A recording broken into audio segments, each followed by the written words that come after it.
سیدنا عبدالعزیز الدباغ رحمہ اللہ نے فرمایا کہ شروع میں جب اللہ پاک نے یہ زمین پر پھل اور پودے پھلدار درخت لگائے پیدا کیے تو پھل جو لگتا تھا وہ کچا ہی ہوتا تھا تو وہ گر جاتا تھا. مثلا آم لگے کچے ہی ہیں تو وہ گر گئے تو آپ کیا کر سکتے ہیں, اس کو تو پکا نہیں سکتا بندہ. سیب لگے تو گر گئے, گندم اگر بھی شروع ہوئی اگنا تو ختم ہو گئی. تو یہ حالت تھی زمین کی اور زمین کے پھل پھول سبزیوں کی. فرمایا اس کے بعد موسم بہار میں حضور علیہ السلام کا نور مہکا اور ان کو اس نور کی برکت سے اس وقت سے پھلوں نے پکنا شروع کر دیا.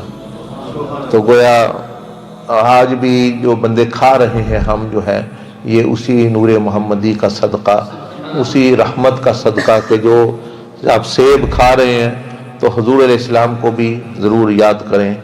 آپ جو کھا رہے ہیں اس لیے ایک مسنون دعا بھی ہے کھانے کی کہ بسم اللہ والسلام علی رسول اللہ, کہ شروع اللہ کے نام سے, والسلام علی رسول اللہ, اور سلامتی ہو نبی علیہ الصلوۃ والسلام, کہ وہاں اللہ کا نام کا ذکر ہے بسم اللہ وعلی برکات اللہ, اللہ کی برکت ہو. بسم اللہ والسلام علی رسول اللہ, کہ شروع اللہ کے نام سے بیٹھے تشریف ہو. والسلام علی رسول اللہ, کہ اللہ کے رسول پر سلام ہو جب بندہ یہ پڑھتا ہے.